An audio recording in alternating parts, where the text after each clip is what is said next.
Cette semaine, à Conversation autour d'un chapeau, nous sommes en pleine période des Patriotes. Alors, allons à la rencontre de ces merveilleux personnages.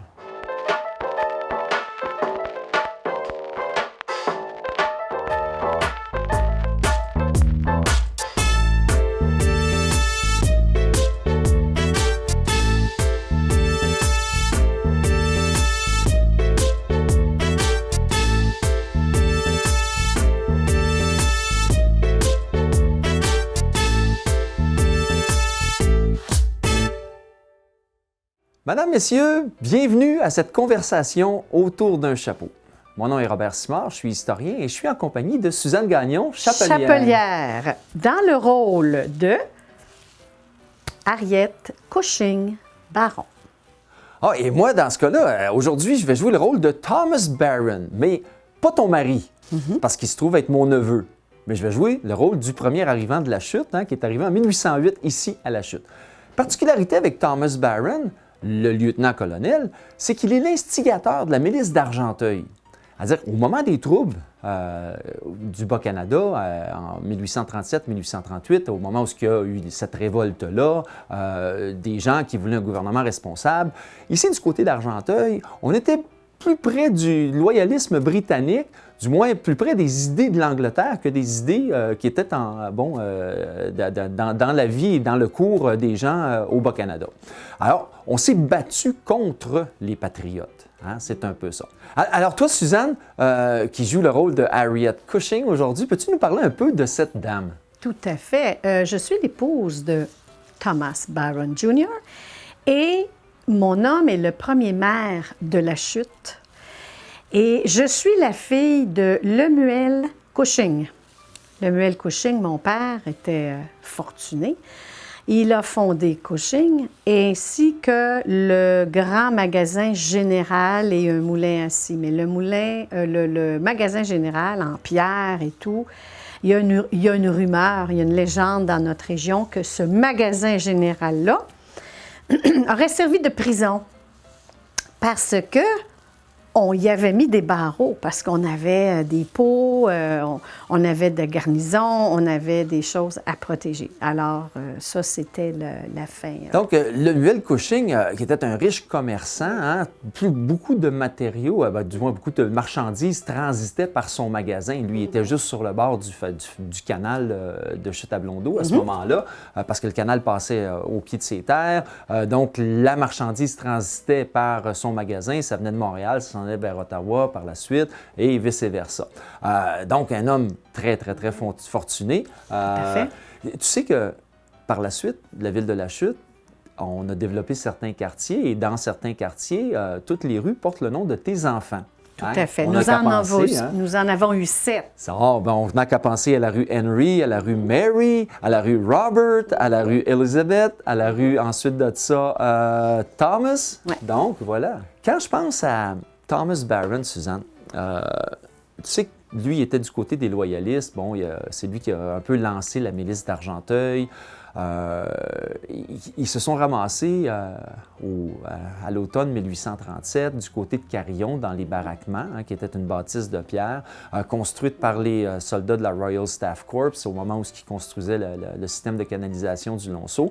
D'ailleurs, les mêmes qui ont construit le magasin de ton père, parce que ton père les avait engagés pour construire le magasin en retour du logement qu'il leur fournissait. Donc, pour payer leur loyer, ils construisaient la bâtisse. Alors, Thomas Barron s'est retrouvé là avec plein de gens de la milice, qui nous venaient autant de Gore que de Grenville, que de Chatham ou encore de la Chute, se sont ramassés à Carillon. Et ce sont ces gens-là qui sont passés par le Grand Brûlé à Saint-Placide et ensuite de ça ont été rejoindre le colonel Colborne à Saint-Benoît.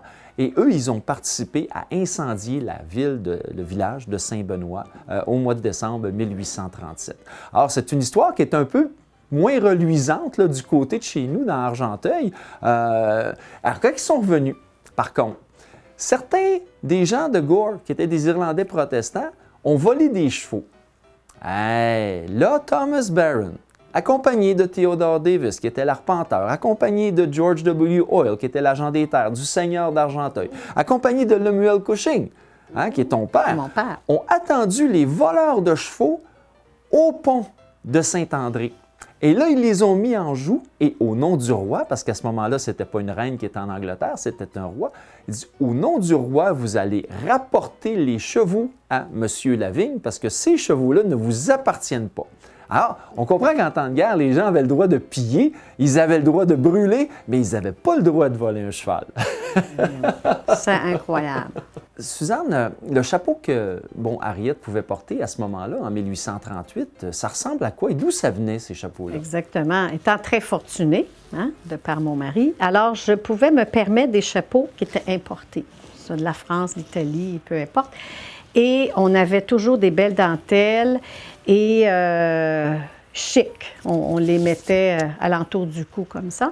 Et quand on allait travailler ailleurs, on pouvait séparer la partie du haut du chapeau, d'accord? Et on l'avait en paille, tout simplement pour les jours plus ordinaires. Donc, il était très évasé. Plus il était monté, plus on voyait la bourgeoisie des femmes. Donc, elles pouvaient mettre des plumes, d'autres rubans. C'était ça l'époque.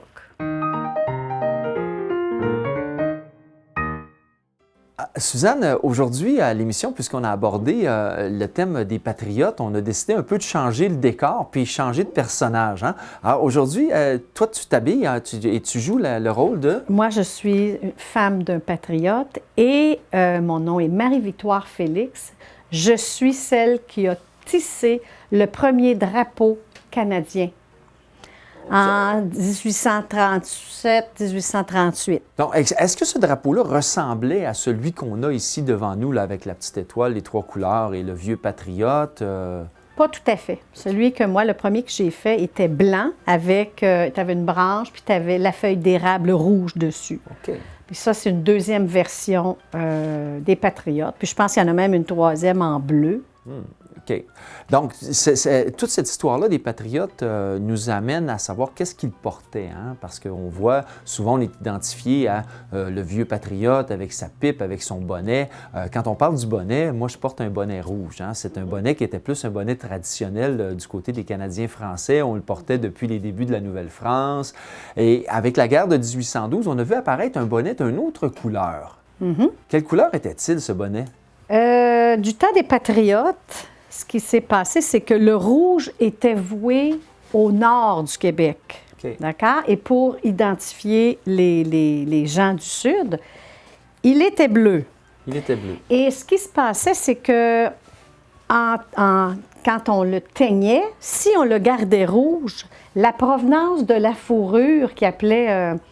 c'était un gray, fourrure gray, on l'appelait en anglais, et si on mettait une teinture rouge dedans, bien, ça sortait brun. Ça sortait brun. C'était pas très élégant. Donc, le bleu, la teinture bleue favorisait le maintien de la couleur. Donc, ils ont privilégié après C'est pour ça qu'on a vu dans le coin, au temps où il y a eu la bataille de Saint-Eustache, la bataille de Saint-Benoît, les patriotes portaient à ce moment-là la tuque bleue. Donc, le bleu est devenu un peu emblématique du Québec par la suite, là, un peu grâce à cette tournure des événements, si on peut dire, hein, à cette période-là du temps des patriotes. Hein? Merci, Suzanne.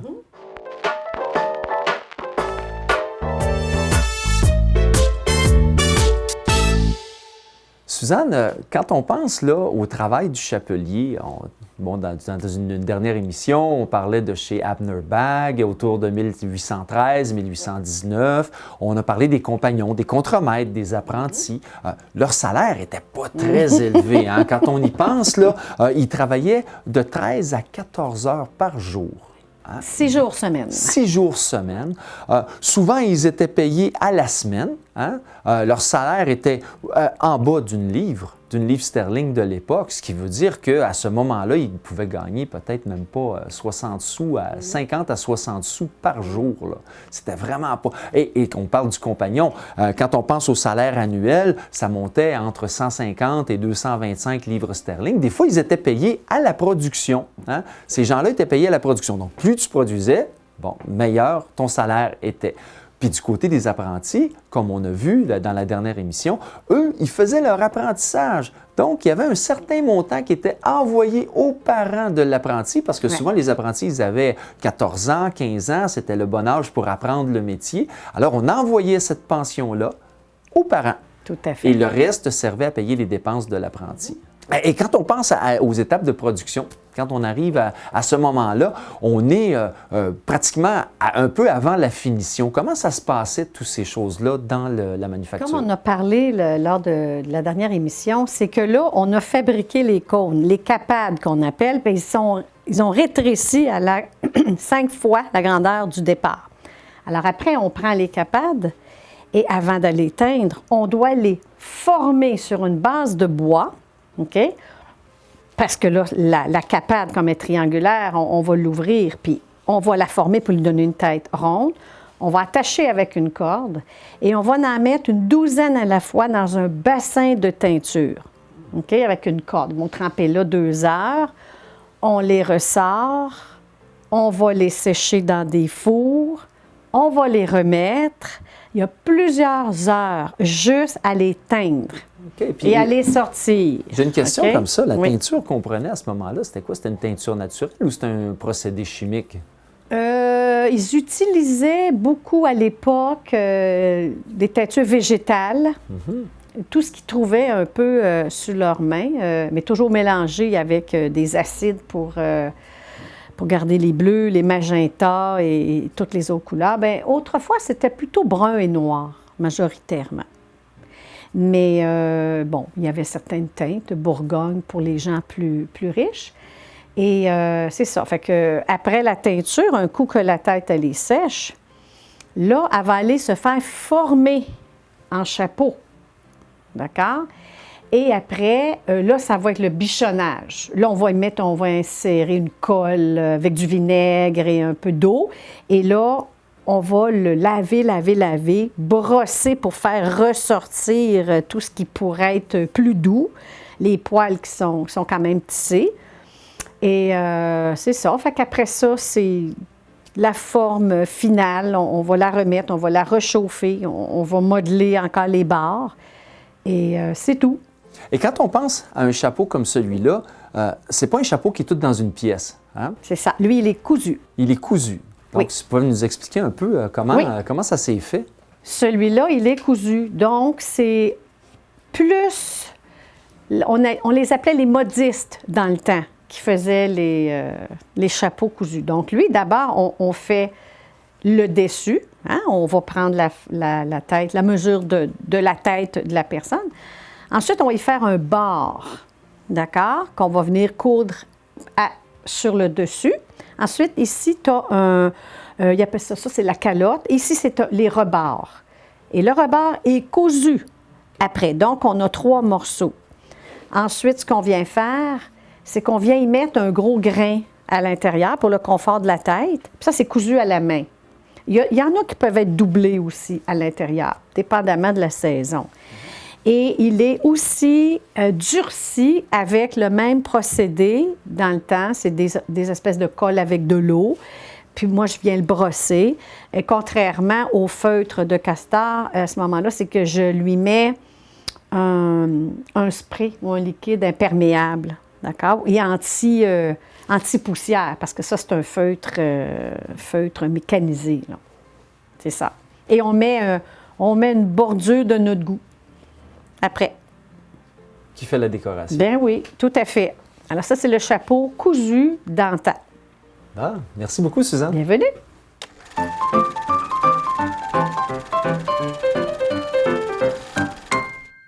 Suzanne, on est rendu à la portion de l'émission où on parle de l'expression autour d'un chapeau. Alors cette semaine, quelle est cette expression?